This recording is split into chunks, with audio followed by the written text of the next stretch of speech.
Nous sommes lundi 18 novembre. Bonjour à tous et bienvenue. Au sommaire, les business éphémères autour des églises les dimanches matins font sensation.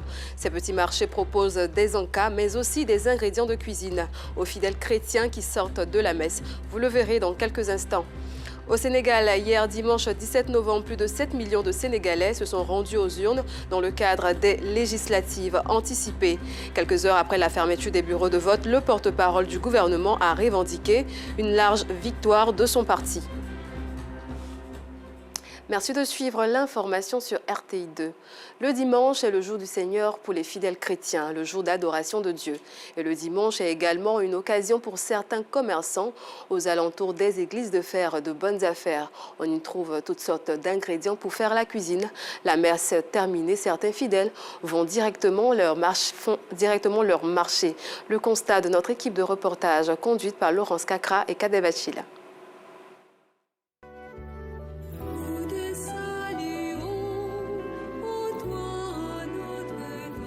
Dimanche, jour du Seigneur, jour où les fidèles chrétiens se rassemblent pour prier et rendre grâce à Dieu. C'est ce même dimanche que certains commerçants installés aux abords de ces maisons de culte proposent leurs marchandises aux passants et aux fidèles des églises. Sur des tables, on trouve bananes plantains, piments, tomates, pâtes d'arachide, feuilles d'épinards d'oignons, sans oublier les fruits. Ces marchés d'occasion offrent tous les ingrédients pour concocter un bon mets. Pour ces commerçants, les dimanches sont favorables à leur activité. J'ai choisi les dimanches pour venir ici parce que c'est les dimanches que les gens viennent beaucoup à l'église et c'est les dimanches que ça marche beaucoup. Je quitte en brousse, je vais prendre la marchandise en crédit, puis j'envoie, je vends. Dès que je finis, je ramène pour eux. Puisque je n'ai pas de place au marché, je n'ai même pas de place, je n'ai pas l'argent pour chercher place au marché. Donc je viens ici souvent, quand je finis de faire ma messe, puis je viens placer mes bagages. Dimanche, je me suis dit ici, comme c'est une grande église, bon, il y a plus de personnes qu'au marché les dimanches, donc on est là, on profite. Quand les gens finissent les messes, c'est ici aussi, elles viennent faire un marché de feuilles. On vend un peu de tout, salade, épinards, tout ce qui est feuilles. Souvent le marché est lent, souvent aussi ça passe vite, donc on ne se plaint pas. Paul, ce jeune vendeur d'épices attend le dimanche pour liquider sa marchandise. Il s'en sort bien. On choisit les dimanches parce que les dimanches, il y a plus d'affluence. Quand on est là, on entend aussi le prêtre parler, donc on en profite des bénédictions et ça marche très bien, par la grâce de Dieu. La messe terminée, certains fidèles n'ayant pas assez de temps pour se rendre au marché font leur achat sur place. On est venu à la messe de 8 heures, donc le marché est après notre maison. Donc au lieu d'arriver à la maison pour partir au marché, on profite en même temps pour faire le marché ici et puis bon, on rentre directement à la maison. Après la messe, là même, j'étais en train de réfléchir qu'est-ce que j'allais faire à midi à manger. Donc quand j'ai vu les feuilles, ça m'a donné automatiquement, puisque j'ai déjà un peu de poisson là-bas, un peu de viande. Donc il suffit de prendre juste les feuilles et puis faire quelque chose rapidement. Cette jeune dame arrive très tôt à la messe. Après la prière, elle vend sa marchandise. Le jour que je vends, c'est dimanche seulement. Je m'en vais à l'église, je fais mon truc, c'est fini, je viens déposer mes trucs ici.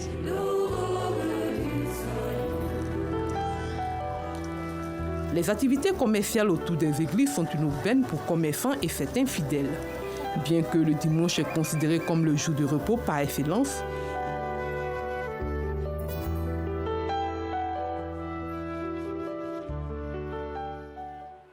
le kaolin est une denrée prisée et consommée par bon nombre d'Ivoiriens. Cette argile permet aussi à des familles de gagner leur vie grâce à son commerce. Chaque samedi et dimanche au marché d'Adjamé, les commerçants et commerçantes prennent place pour servir leurs clients. Abdoulaziz Daramé et Zié Traoré étaient sur les lieux. Commune d'Adjamé, le jour se lève sur le marché Saint-Michel. Dans ce marché, commerçants et commerçantes sont à la tâche. Drissa Koné est vendeur de kaolin depuis sa tendre enfance. Je suis né dedans parce que ma maman, mes grands-parents, c'est ça que c'était leur métier. Il y a les jeunes qui vont extraire, comme la manière on extrait de l'eau. Ils creusent la terre, ils extraient le kaolin. Maintenant les dames, elles vont acheter. Là, elles viennent nettoyer, elles enlèvent la peau, ça là-dessus, puis elles fument. Maintenant, après ça, elle met dans les assiettes. On vient vendre ici. Selon ce jeune bachelier, ce métier nourrit son homme. Il suffit juste de bien l'exercer. ceux qui savent, ou ceux qui savent gérer de l'argent, ou ceux qui ont de l'objectif, ils s'en sortent. Moi, mon message, c'est de ne pas aimer la facilité. Peu importe ce que tu fais comme métier, il faut te donner corps et âme pour pouvoir te créer un monde, quoi. Chaque samedi et dimanche, Adjaratou vient se ravitailler ici pour son commerce. Dimanche, nous on vient prendre Kaolès et les drissa là pour aller vendre en détail. On fait en gros aussi.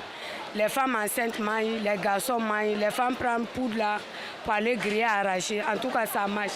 Les gens aussi prennent pour aller en France avec. La vente de cette roche comporte des difficultés, mais elle permet à Aya Germaine de faire face à ses charges. Le métier, franchement, c'est difficile. C'est difficile. Mais comme c'est Abidjan, c'est notre gagne-pain. On vient se débrouiller, on vend ça pour pouvoir s'occuper des enfants et puis se nourrir. Le kaolin est consommé par plusieurs personnes, surtout les femmes enceintes. Georgette Aka le consomme avec modération. Moi, je ne consomme pas trop comme ça. Des fois, quand ma poitrine me fait mal, c'est ça que je consomme parce qu'on dit que c'est bon pour ulcère. C'est pourquoi je consomme deux fois, mais rarement. Moi, les femmes enceintes aussi aiment consommer ça beaucoup parce que des fois, elles ont envie de manger. Le kaolin est aussi utilisé dans l'industrie du papier, du verre, de la cosmétique et de la médecine. On les retrouve à tous les carrefours où stationnent les taxis et les minicars, communément appelés gbaka, pour le ramassage des usagers. À Abidjan, on les appelle les Nyambro. Ces jeunes gens collectent de l'argent auprès des conducteurs de minicars et de taxis communaux, de gré ou de force. Après chaque chargement, leur activité est devenue une mafia qui porte préjudice aux transporteurs. Dans ce secteur, ils sont considérés comme des parasites. D'où vient ce phénomène qui gangrène le secteur du transport routier? Pour qui travaillent ces jeunes? Quelles sont les conséquences de leurs agissements? Pour trouver une réponse à ces questions, suivez ce dossier de nous Sangaré.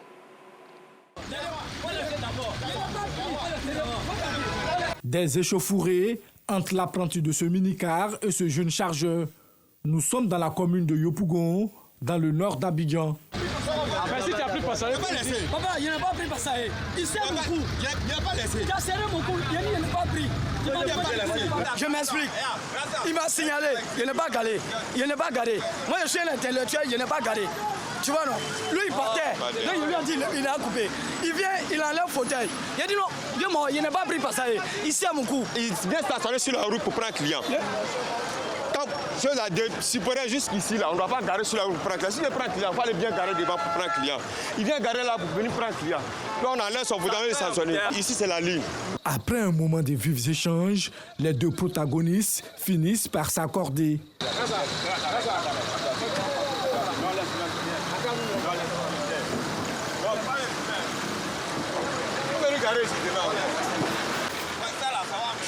Ce chargeur est bien connu des conducteurs sur cette ligne de minicar communément appelée gbaka. C'est au carrefour Sipores qu'il exerce son activité. On est là, on a les dévanciers, les présidents et tous les syndicats de Yopougon. Une seule personne ne peut pas travailler là tous les jours parce que c'est fatigant. De 6h à 22h, donc c'est fatigant. Donc moi, il y a 3 jours de travail. Mon collègue aussi, dans la semaine, mon collègue aussi, lui, il a 4 jours de travail. Je suis payé au bureau pour ce que je suis en train de faire. Des jeunes comme lui, on en trouve à tous les carrefours où stationnent les minicars et taxis communaux pour le ramassage des usagers. À Abidjan, on les appelle Nyambro. On charge, je dis au banco, viens charger les gbaka. C'est bon, s'il n'a pas fait l'appareil, je vais rendre 7 000, 5 000.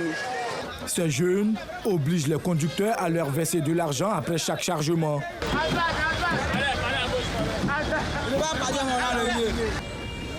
Cet autre jeune, qui a pris ses quartiers à son grand assemblée sur l'axe Abidjan-Dabou, est aussi un Nyambro.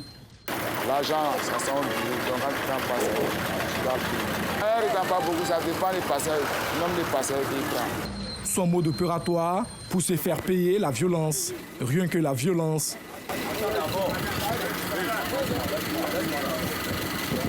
Ce minicar vient de prendre des clients sur son territoire.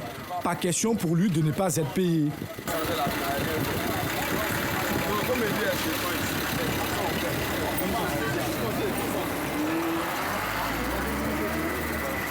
Cet abus, les conducteurs de minicars et leurs apprentis le vivent au quotidien. Victimes d'agressions et d'humiliations de tout genre, ils ne cachent pas leur colère face à ce phénomène qui gagne du terrain. Je ne peux pas comprendre que lorsque vous venez au service, des gens qui ne sont pas légaux viennent tendre la main pour prendre de l'argent avec vous sans motif. Et quand vous refusez de donner, ça devient la bagarre, soit on vous agresse, soit ils vont immobiliser votre voiture. Donc pour moi, le système Nyamboro, c'est un système de banditisme pour venir appauvrir le chauffeur. À Djamé, là, c'est la merde, les gars du parti. Parce que chaque 100 mètres, à Djamé, il y a un Nyamboro, il y a un syndicat. Tous les carrefours, il y a des clients, il y a des syndicats qui s'installent là-bas. Donc ça fait qu'à Djamé, en tout cas, c'est pas facile. Il s'agit sur nos recettes. Ousmane, conducteur de minicar dans la commune de Bingerville, a plusieurs fois fait les frais de la barbarie de ce jeune Nyamboro. Ça fait presque 5 ans. J'ai subi les agressions de Nyamboro avec mes collaborateurs et membres de notre structure de conducteurs. Les agressions physiques, soit avec armes blanches, des gourdins, casser bras ou bien pieds, tout ça, poignardé. La première agression qu'il y a eu, c'était la hanche. Ils ont essayé de m'enlever en pleine journée. Donc, quand je luttais, parce qu'ils ont voulu me mettre dans un véhicule pour partir à moi. J'ai lutté pour ne pas monter dans la voiture. Donc, moi, j'ai reçu un choc là. Je suis tombé. Moi, j'ai perdu connaissance. Ça, c'est en 2019 même. Donc, quand ils ont pris peur, ils sont partis. Moi, je suis resté couché. Et les nombreuses plaintes déposées n'ont pas eu de suite jusqu'à ce jour. Le nombre de plaintes que nous avons portées à Bingerville, on ne peut même pas compter. Quand on prend de 2019 jusqu'en 2023. C'est à partir de 2023 qu'on a arrêté de porter plainte à Bingerville. On allait maintenant porter plainte auprès du procureur. Parce que toutes les plaintes qu'on a portées à la gendarmerie et à la police à Bingerville, rien n'est allé quelque part. Mais alors, pour qui travaillent ces jeunes? Difficile de trouver une réponse auprès de nos interlocuteurs. Nous effectuons un tour à Djamé, à la coordination nationale des gares routières de Côte d'Ivoire. Pour Adama Touré, le président, les Nyamboro exercent leur activité avec la complicité des responsables des organisations syndicales. Le premier syndicat et les syndicats qui se sont ajoutés à ce premier syndicat sont venus par la force des biceps et des triceps dans le secteur. Et donc ces différents bagarres ont donné naissance à des petits groupuscules de personnes violentes aussi souvent et souvent modérées pour certains quartiers, mais ma foi, qui a un seul but et un seul objectif, c'est d'avoir de l'argent. Comment avoir cet argent, légalement ou illégalement, ce n'est pas leur problème, mais ils doivent avoir de l'argent. Pas question d'associer ces jeunes aux organisations syndicales, retorque Drissa Konaté, président des transporteurs d'Anyama. Il y a un syndicat qui n'a rien à voir avec Nyamboro. Qu'est-ce qu'il y a Nyamboro? Il voit quelqu'un qui vient m'aider à charger ma voiture. C'est là que Nyamboro est venu. Il n'y a pas de syndicat, c'est les individus qui sont là. On dit viens m'aider, on va charger la voiture. Donc c'est ça qui a créé Nyamboro. Chez nous ici, à Nyama, il n'y a pas de Nyamboro. C'est-à-dire que tout le monde est identifié ici chez nous.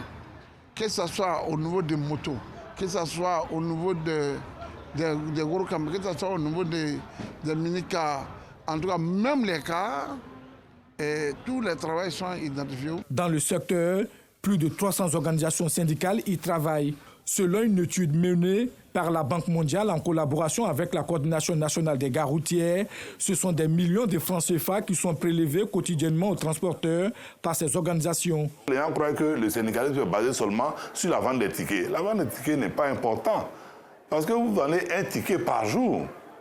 Pourtant, le syndicalisme qui envoie son élément qu'on appelle Nyamboro sur le terrain encaisse chaque voyage d'un véhicule dans un sens comme dans l'autre sens. C'est-à-dire quand il relie à Bobo à Djamé, chaque fois quand il part à Djamé, il doit laisser minimum 500 à 1000 francs. Quand il va à Bobo, il doit laisser minimum 500 à 1000 francs avant de revenir encore sur Djamé et vice-versa. Quand on a fait une étude avec la Banque mondiale, on s'est rendu compte que le Nyamboro, par an, c'est plus de 3 milliards de francs. Donc, comme ça, dispatchés, qui auraient pu payer plus de 100 à 200 baka. Mais comme c'est mal agencé, ça ne profite réellement à personne.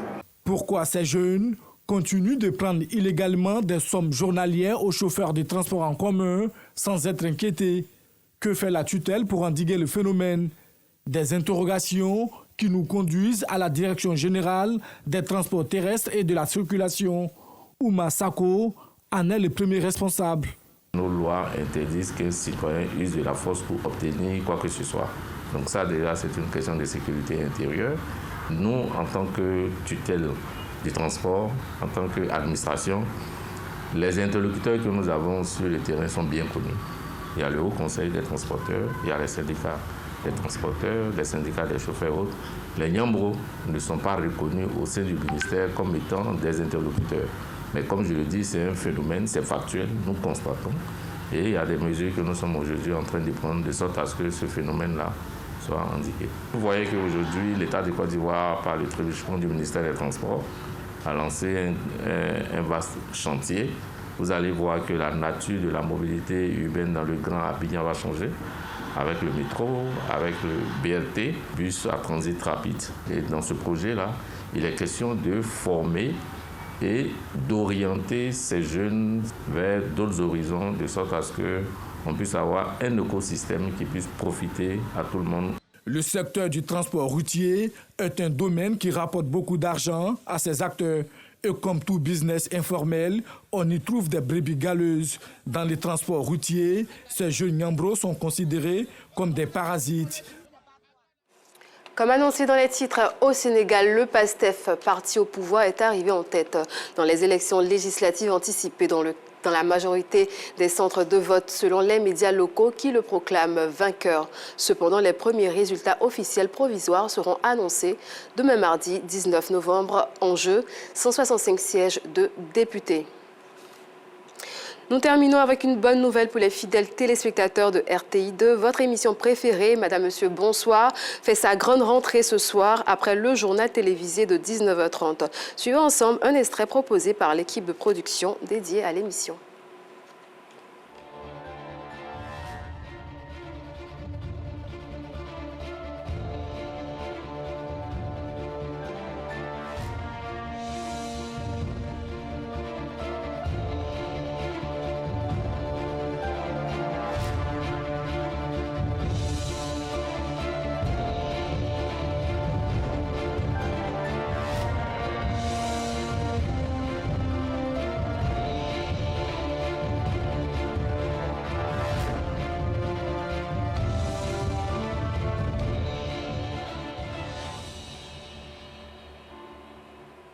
Rendez-vous ce soir après le journal télévisé de 19h30. C'est la fin de cette édition. Merci de l'avoir suivi et bonne suite de programme sur RTI2.